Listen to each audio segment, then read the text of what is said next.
আমার জীবনের শেষ।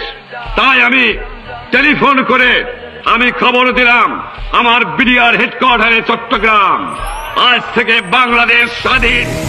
আমার জীবনে তোমাদের সঙ্গে দেখা হতে না পারে, বাংলার ঘরে ঘরে জানিয়ে দাও, যে পর্যন্ত না 7 কোটি মানুষ স্বাধীনতা না পাবে সংগ্রাম চালিয়ে যাও, যুদ্ধ করো। Of our great national leader, the Supreme Commander of Bangladesh, Sheikh Mujibur Rahman, do hereby proclaim the independence of Bangladesh. The bitterness of poverty and resentment in East Pakistan erupted today in a kind of civil war. Sheikh Mujibur Rahman, the leader of East Pakistan, declared the region an independent republic, which he said will be called Bangladesh, the land of the Bengalis.